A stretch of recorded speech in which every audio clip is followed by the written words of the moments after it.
வணக்கம் நண்பர்களே. இந்த பதிவில் தமிழ் புத்தாண்டாகிய விஸ்வாவசு தமிழ் ஆண்டினுடைய முதல் மாதமாகிய சித்திரை மாதத்தின் பலன்களை தொடர்ச்சியாக பார்க்கலாம். இன்று பார்க்கக்கூடிய ராசி விருச்சிக ராசி. இந்த மாதத்திற்குரிய தனித்துவமாக சூரியனுடைய பெயர்ச்சி மேஷ ராசிக்கு மாறக்கூடிய நிலை இருக்கிறது. காலச்சக்கரத்தின் ஒரு முழு சுழற்சியையும் முடித்துவிட்டு மேஷம் என்று சொல்லக்கூடிய முதல் வீட்டிற்கு சூரியன் கிரகம் வருவதனால் இந்த சித்திரை மாதம் என்று சொல்லக்கூடிய நிலையும் தமிழ் புத்தாண்டாக இதை ஒரு ஆண்டும் நாம் கொண்டாடக்கூடிய நிலையும் இருக்கிறது. ஸோ இந்த இயற்கையோடு இணைந்த இந்த ஜோதிடத்தை ஒரு அஸ்ட்ரானமியோடு தொடர்பு படுத்தி நம்ம இதை எளிதில் புரிந்து கொள்ளலாம். இது 200% மேலே இது உண்மை. ஸோ இந்த வகையில் சூரியனுடைய மேஷ ராசியில் உள்ள அமர்வு அங்கு உச்ச நிலையில் உச்ச வீடாக இயற்கையாக கொடுக்கப்பட்டிருக்கிறது. இது ரொம்ப முக்கியமான ஒரு நிலை. தமிழ் புத்தாண்டாக இது கொண்டாடப்படுகிறது. இதுக்கு பேர் விஸ்வாவசு என்று சொல்லக்கூடிய ஒரு ஆண்டு. இந்த ஆண்டு நிறைய கிரக நிலைகளின் மாற்றம் இருக்கிறது. முக்கியமாக அதிக நாட்கள் இருக்கக்கூடிய பெரிய கிரகங்களாக சனி கிரகத்தினுடைய மாற்றம் ஆல்ரெடி நடந்து முடிந்த நிலையில் இருக்கிறது. மார்ச் மாதம் 29ஆம் தேதி கும்பத்தில் இருந்து சனி கிரகம் மீன ராசிக்கு மாறி இருக்கிறார். ஏப்ரல் 14ஆம் தேதி ஆங்கில மாதத்தின் ஏப்ரல் மாதம் 14 என்று சொல்லக்கூடிய அந்த பாதியிலேயே எப்பொழுதுமே சூரியனுடைய மாற்றம் மேஷத்திற்கு வரக்கூடிய நிலையும், இந்த ஏப்ரல் மாத பாதியில் தமிழ் புத்தாண்டு எப்பொழுதுமே தொடங்கக்கூடிய நிலையும் இருக்கிறது.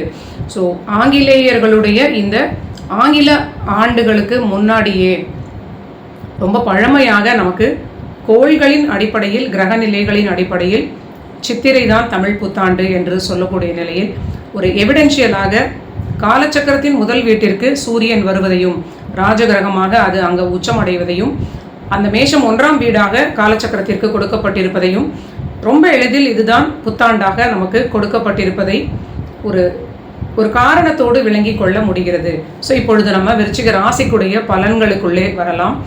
இந்த விருச்சிக ராசி நண்பர்களுக்கு 10க்குடையவராக இருக்கக்கூடிய சூரியன் 6இல் உச்சம் பெறுகிறார். 6இல் உச்சம் பெறக்கூடிய சூரியன் கண்டிப்பாக நன்மைகளை செய்வதற்கும் அதிக வாய்ப்பு இருக்கிறது.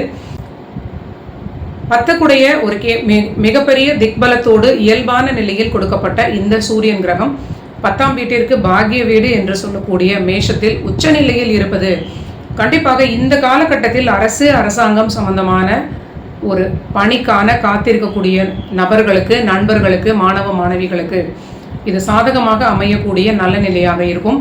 6இல் இருக்கக்கூடிய பலமான கிரகங்கள் போட்டித் தேர்வுகளில் ஜெயிக்கக்கூடிய ஒரு நல்ல நிலையை கொடுக்கும்.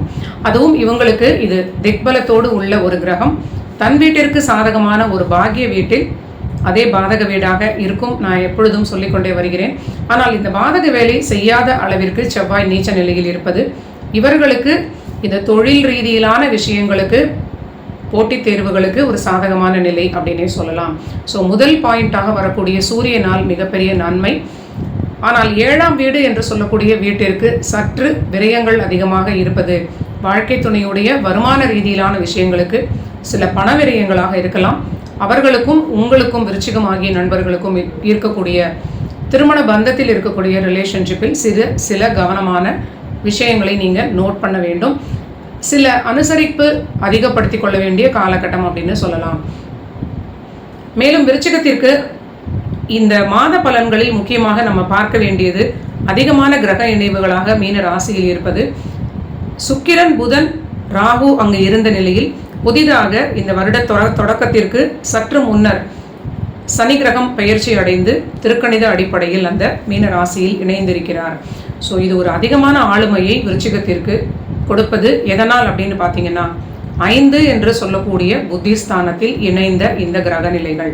எப்பொழுதுமே விருச்சிக ராசியில் டிஃபால்ட்டாக சந்திரனுக்கு நீச்ச நிலை கொடுக்கப்பட்டிருக்கிறது. ஸோ இவங்களுக்கு ஏதோ ஒரு சிந்தனை ஓட்டம் எப்பொழுதுமே அதிகமாக இருக்கக்கூடிய நிலை, ஓவர் திங்க் பண்ணக்கூடிய குணங்கள் இயல்பாக இவங்களுக்கு இருக்கும். அதுவும் 5க்குடைய கிரகம் குருவாக அந்த மீன ராசிக்குடைய 5ஆம் அதிபதி குருவாக இருப்பதனால் ஒரு விஸ்தீரணமான நிறைய விஷயங்களை படித்து தெரிந்து கொள்ள வேண்டிய ஆர்வம் விருச்சிக ராசி லக்ன நண்பர்களுக்கு இயல்பாக இருக்கும். புத்திசாலித்தனம் அப்படிங்கிறது ரொம்ப எக்ஸ்ட்ரீமாக இருக்கும். ஆனால் எதுவுமே ஒரு அளவுக்கு மிஞ்சினால் அமிர்தமும் நஞ்சு அப்படின்னு சொல்லக்கூடிய வகையில் இந்த ஓவர் திங்கிங் ஒரு சில கால வயதிற்கு பின்னால் மிகுந்த மன அழுத்தத்தையும் ஒரு ஏஜிங் அப்படிங்கிற காலகட்டத்தில் இவர்களுக்கு மிகுந்த சோதனைகளையும் கொடுக்க வாய்ப்பு இருக்கிறது. இதுதான் நேச்சுரலாக விருச்சிகத்திற்கு 5ஆம் வீட்டோடு உள்ள தொடர்பு. இந்த 5ஆம் வீட்டில் இந்த கிரக இணைவுகள், இதில் முக்கியமாக ராகு கிரகம் மட்டும் இந்த புத்தாண்டு தொடங்கிய ஏப்ரல் 14ஆம் தேதிக்கு பிறகு ஒரு 1.5 மாதத்தில் ராகு ரிவர்ஸாக 5லிருந்து 4ற்கு மாறிவிடுவார். அந்த 5ல் இருக்கக்கூடிய அந்த 3 கிரகங்களும் ஒரு 30-40 நாட்களுக்கு அந்த மன அழுத்தத்தை கொடுக்கக்கூடிய வகையில் அந்த 5ல் இருப்பது சற்று கவனமாக இருக்க வேண்டும் விருச்சிக ராசி லக்ன நண்பர்களுக்கு. ஏனென்றால் புத்திஸ்தானத்தில் இணைந்திருக்கக்கூடிய சனி கிரகம், அந்த புத்திஸ்தானத்திற்குடைய அந்த ஒரிஜினலான குரு, மீன ராசியுடைய குரு கிரகம், இவர்களுக்கு இந்த ஆண்டு மே மாதம் 14ஆம் தேதி 7ஆம் வீட்டில் இருந்து இத்தனை நாட்கள் இவங்களுடைய விருச்சிகத்தை பார்த்து கொண்டிருந்த குரு 8ல் மறைய போகிறார். ஸோ 5ல் ஒரு தேவையில்லாத கிரக இணைவு, 5 குடையவர் 8ல் மறைவது மன ஆரோக்கியத்தில் மிகுந்த அக்கறை தேவை. இது ஒரு ஜோதிடர்களும் ஒவ்வொரு மாதிரி சொல்றாங்களே அப்படின்னு சிலர் கேட்கலாம். ஒரு ஜோதிடர்களுக்கும் தனது வாழ்க்கையில் அனுபவ ரீதியிலாக சில நபர்களை, சில நண்பர்களை, இல்லைனா சில உறவுகளை குறிவைத்து அவங்களோட மனதில் சில ராசிக்கான அடையாளமாக உருவகப்படுத்தி இருப்பாங்க. அவர்களை தொடர்பான பலன்களாக இவர்களுக்கு எடுப்பதற்கு வாய்ப்பாக இருக்கும். சிலர் குழந்தைகளுக்கு அதிக பலன்களை கொடுப்பது நம்ம பார்க்கலாம். அவர்கள் வீட்டில் இருக்கக்கூடிய அந்த ராசியில் உள்ள குழந்தைகளை அவங்க மனதில் அதிகமாக நினைப்பதனால் அது போன்ற பலனாக இருக்கலாம். ஸோ இது மிட்லைஃப்ல இருக்கக்கூடிய ஒரு சில வகையில் என்னுடைய பலன்கள் அதிகமாக இருக்கும். 50க்கு மேற்பட்ட நிலையில் உள்ள வயதினர்களுக்கு என்னுடைய பலன் சற்று பொருந்தக்கூடிய நிலையில் இருக்கும். ஸோ இந்த வகையில் உங்களுக்கு 5ஆம் வீட்டில் உள்ள சுக்கிரன் கிரகம் உங்கள் வாழ்க்கை துணையான உங்களுடைய 7ஆம் அதிபதி, 12ஆம் அதிபதி, வாழ்க்கை துணையுடைய நிலை, இல்லைனா அவங்களுடைய ஹெல்த் இஷ்யூஸ் பற்றி, இல்லைனா வேறு சில அவங்களுடைய போக்கு, மனம், குணம், இது பற்றிய ஒரு சிந்தனை ஓட்டம் விருச்சிகத்திற்கு மனதில் இருக்கலாம். அஷ்டமாதிபதி என்று சொல்லக்கூடிய புதனும் 5ல் இருப்பது சிறிது நெகட்டிவ் திங்கிங் கூட மனதில் ஏற்பட வாய்ப்பு இருக்கிறது. சற்று உங்களோட புத்தியை நிதானப்படுத்திக் கொள்ள வேண்டும். ஸ்பிரிச்சுவல் பிராக்டிசஸ் என்று சொல்லக்கூடிய தினசரி கோயில்களுக்கு செல்வது, மெடிடேஷன், சாண்டிங் போன்றவை செய்வது ஓரளவிற்கு மனவேகத்தை கட்டுப்படுத்தும். ஸோ மனதை கட்டுப்படுத்தக்கூடிய அளவிற்கு ஒரு நிலையில் இருக்க வேண்டும் அப்படிங்கிறது அந்த காலத்தில் ஞானியர்களுக்கு மட்டுமே தெரிந்த விஷயம். ஆனால் இது கலியுகம் அப்படிங்கிறதுனால இதில் நிறைய விஷயங்களை எல்லோருமே ஒரு லேமேனாக இருக்கக்கூடிய அனைவருக்கும் கூட எளிதில் நிறைய விஷயங்கள் சேர்க்கக்கூடிய நிலையில் இருக்கிறது. அதில் முக்கியமாக இந்த சோஷியல் மீடியா மூலியமாக நமக்கு ரொம்ப எளிதாக ஜோதிடம் கூட ஒரு குறிப்பிட்ட ஒரு நபர்களுக்கு பரம்பரையில் இருக்கிறவங்களுக்கு மட்டுமே தெரிந்த அந்த நிலை தாண்டி நிறைய நண்பர்கள் ஜோதிடத்தை தெரிந்து கொள்ளவும் இந்த ஒரு சோஷியல் மீடியா உதவியாக இருப்பது போல மனதை கட்டுப்படுத்தி ஒரு கட்டுக்குள் வைத்துக் கொள்ள வேண்டும் அப்படிங்கிறது ஞானியர்களை தாண்டி சராசரி மனிதனுக்கும் கூட இது உணர்த்தக்கூடிய ஒரு நல்ல காலகட்டமாக இருக்கிறது. இப்படி இருக்கும் பொழுது நமக்கு நிறைய மன அழுத்தத்தை எதிர்கொள்ளக்கூடிய, கடந்து வரக்கூடிய ஒரு தைரியம் கிடைக்கும் அப்படின்னு கூட சொல்லலாம். ஸோ எப்பொழுதுமே விருச்சிகத்திற்கு, கடகத்திற்கு, மீனம் என்று சொல்லக்கூடிய இந்த வாட்டர் சைன் நீர் ராசிகளை குறிக்கக்கூடிய ராசி லக்ன நண்பர்களுக்கு மனதை கட்டுப்படுத்தும் பயிற்சிகள் குழந்தைகளாக இருக்கும் பொழுதே நீங்கள் சொல்லிக் கொடுத்து விட வேண்டும். ஸோ அந்த அடிப்படையில் 5ல் இருக்கக்கூடிய புதன், சுக்கிரன் சொல்லிட்டோம். ராகு கிரகம் சிறிது நாட்களிலேயே ஒரு 4-5 வாரங்களிலேயே 5ல் இருந்து 4ற்கு மாறிவிடுவார். ஆனால் தொடர்ச்சியாக 5ல் இருக்கக்கூடியவர் சனி கிரகம். ஸோ உங்களுக்கு கண்டிப்பாக பூர்வீகம் பற்றிய கவலைகள், குழந்தைகளோடு ஒரு போராட்டம், அவங்கள நீங்கள் கட்டுப்படுத்த நினைக்காமல் விட்டு கொடுத்து அனுசரித்து போவது கொஞ்சம் எளிதில் அவங்கள நீங்கள் ஹேண்டில் பண்ண முடியும் அப்படின்னு சொல்லலாம். மற்றபடி உங்களுக்கு 4ஆம் வீட்டில் அமர்ந்து அடுத்து தொடர்ச்சியாக அர்த்தாஷ்டமத்தில் உள்ள சனிக்கு பதிலாக அர்த்தாஷ்டமத்தில் உள்ள ராகுவாக இணைவது, அதுவும் உங்களுக்கு மனதிற்கு ஓரளவிற்கு சனியினால் இருந்த தொல்லைகள் நீங்கும், ஆரோக்கியத்தில் சில பிரச்சனைகள் முடிவடையும் அப்படின்னு சொல்லலாம். ஆனால் வேறு சில ஆரோக்கிய பிரச்சனைகளை கொடுப்பதற்கு ராகு கிரகம் அதிக வாய்ப்பை கொடுப்பார்.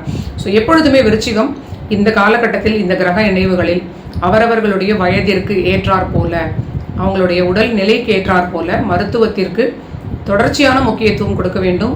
மருத்துவத்தை சரியான முறையில் அணுக வேண்டும். எந்த ஒரு விஷயத்தையும் நீங்கள் இக்னோர் செய்யாமல் இருப்பது மிக நல்ல நிலை. 4ல் ராகு, 5ல் சனி, 8ல் குரு கிரகம், இது எல்லாமே உங்களுக்கு சற்று எந்த விஷயத்தையும் நீங்கள் அலட்சியம் இல்லாமல் பார்த்து கொண்டாலே உங்களுக்கு ஒரு பெரிய பாதுகாப்பு அப்படின்னு சொல்லலாம். இதில் பயப்படுவதற்கு எதுவும் இல்லை. விருச்சிக ராசிக்கு பணி ரீதியிலான விஷயங்களுக்கு யாரும் சொல்லவில்லையே அப்படின்னு கேட்கலாம். பணி ரீதியிலாக எதுவுமே சொல்லலையே அப்படின்னு கேட்பவர்களுக்கு உத்தியோகத்தில் பெரிய வளர்ச்சி, உத்தியோகத்திற்கான பிரயாணங்கள் உங்களுக்கு ஏற்படும். ராகு கிரகம் 4 வந்து அமர்ந்த பிறகு மிகப்பெரிய நன்மைகளும் ஏற்றமும் உங்களுக்கு நடக்க இருக்கிறது. சற்று பொறுமையாக இருப்பது விருச்சிகத்திற்கு மிகுந்த ஒரு அவசியமான பலனாக இங்கே காணப்படுகிறது. 8ல் மறையக்கூடிய குருவினால் மனதுன்னு மட்டும் இல்லாமல் பூர்வீகம், குழந்தைகளுடைய நிலை, காதல் தொடர்பான விஷயங்களில் சிலருக்கு பிரேக்கப் ஆகிவிடலாம். மறுபடியும் நீங்கள் விரக்தி அடையாமல், டிப்ரெஷன் ஆகாமல் அதிலிருந்து நீங்கள் மீண்டு வர வேண்டும் அப்படிங்கிறது விருச்சிகத்திற்கு ரொம்ப முக்கியமான நிலை. 6ல் உள்ள சூரியன் உத்தியோகத்திற்கு, போட்டித் தேர்வுகளுக்கு சாதகம் என்று சொன்னாலும் 6ஆம் வீட்டில் உள்ள ஒரு பலமான கிரகம் மெட்டீரியல் லாபங்களை கொடுத்தாலும் ஆரோக்கியத்திற்கு சிறிது சிக்கலான நிலை அப்படிங்கிறத நீங்கள் புரிந்து கொள்ள வேண்டும். அவரவர்களுடைய சூழலுக்கு ஏற்றாற் போல தொடர்ச்சியாக மருத்துவத்தை எடுத்துக்கொண்டாலே ஒரு நல்ல பாதுகாப்பான நிலையில் இருக்கலாம். இதுதான் சித்திரை மாதம் விஸ்வாவசு வருடத்தில் வரக்கூடிய முதல் மாதமாகிய இந்த மாதத்தில் விருச்சிக ராசி நண்பர்களுக்கு நடக்கக்கூடிய பலன்கள்.